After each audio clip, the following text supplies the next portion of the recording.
कोण शक्ती तुझ निश्चिती दंडावया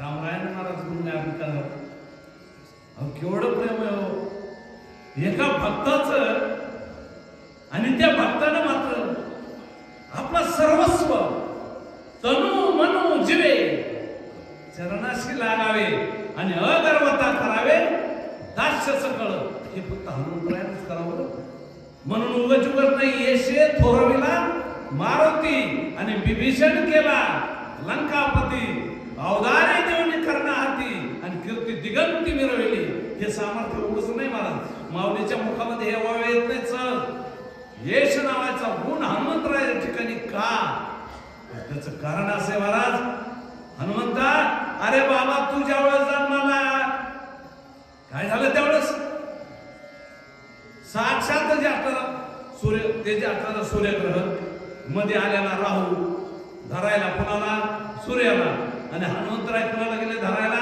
सूर्याला म्हणजे हे कोण आलं मध्ये त्यांचं युद्ध हे किष्किंधा कांडामध्ये तुम्ही निवांत 2 अध्याय घरी गेल्यानंतर वाचा आणि त्याचा खरा आनंद घ्या हनुमंतरायचं पूर्ण आख्यान मग तुला वरुण पाशानंही बांधलं नाही यमाचा जे आपल्याला कालपाश तू त्या कालपाशाच्याही वेगळा आहेस नव्हे तुला जे आपल्याला इंद्रानं जे वज्र हाणलं ते सुद्धा वज्र हनुवटीला लागलं पण हनुमंतराया तुम्ही या सर्वावर विजय प्राप्त केलाय एवढं गुणगान या आपल्याला जगताचा पूर्ण विश्वाचा मालक तो परमात्मा साक्षात पांडुरंग परमात्मा रामरायाच्या रूपामध्ये आणि हनुमंतरायाचे जे आपल्याला साक्षात गुणाचं वर्णन करतात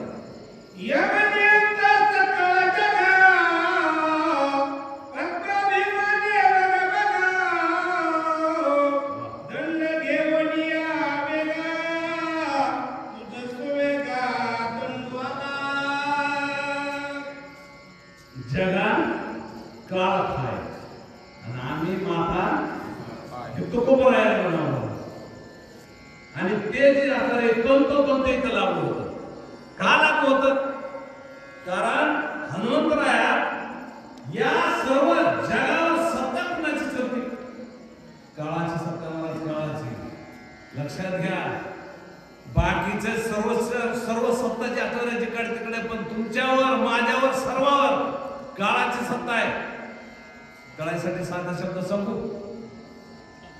लहानपणी आपण आपल्याला पाहिलेलं आहे की नाही 10 वर्षाचे 15 वर्षाचे होतो त्यावेळेस आपण कसे होतो आता मी 16 वर्षाचा 20 वर्षाचा 25 वर्षाचा होतो तोपर्यंत माझा एक सुद्धा केस पांढरा नव्हता ना ह्याला साक्षीदार मी आहे ना लोकांना विचारायची गरज काय आता उगं हाताने तोंडाला काळा लावणं हा भाग वेगळा आहे आपल्या केसाला तोंडाला चुकून आलं बरं का कारण जे लावते त्याला असं वाटायचं की आमचं काळ महाराजांनी तिथं काढलं त्याच्यापेक्षा तुम्हाला काळ लावा नाही तर पांढरं लावा जे देवाने दिलंय कारण क्षण भंगूर नाही भरवसा हा जे असणारा देह क्षणा पालटते रंग प्रत्येक क्षणाला महाराज आम्ही बदलतोय नाही काळाच्या आहारी जातोय पहापा केवढा पसरला शेत चवडा त्या काळानं एवढं मुख पसरलेलं आहे हे सर्वचे सर्व कुठं जात आहेत काळाच्या मुखात म्हणून काळाची जगावर सत्ता चालते तो काळ हनुमंता तुला मारायला आला तेवढं तुझ्या पुढे त्या काळाचंही सामर्थ्य चाललं नाही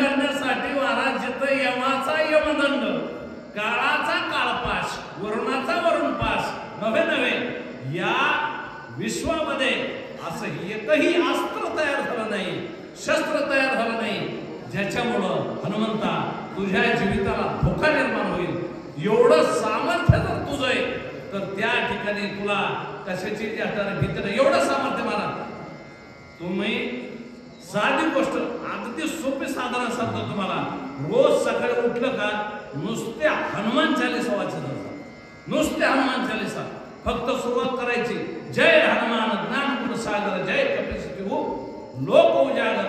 इथून सुरुवात करायचं जय जय जय हनुमान गोसाई कृपा करो गुरु देव की नाही इथपर्यंत जे आता राहील. आणि अगदी त्याला फक्त 2 मिनिट लागतात नाही तर 3 मिनिट लागतात एवढं करीत जायचा. मग हनुमंतराय एक दिवस तुम्हाला मला सुद्धा काळाच्या तडाख्यातून सोडवलं शहराला. अग्निवायू कुबेर चंद्र सर्वही झाले तुझे किंकर. एवढा धट साचार हनुमान वीर लोकी.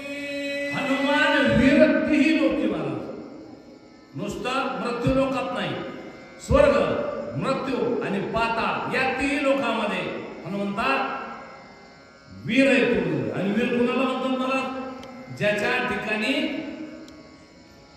ज्याच्या शौर्याच्या ठिकाणी संशय घ्यायला जागा नाही. सर्वचे सर्व कारण महाराज सर्वचे सर्व या सृष्टीमध्ये जे निर्माण झालंय हे पंचमहाभूतापासून.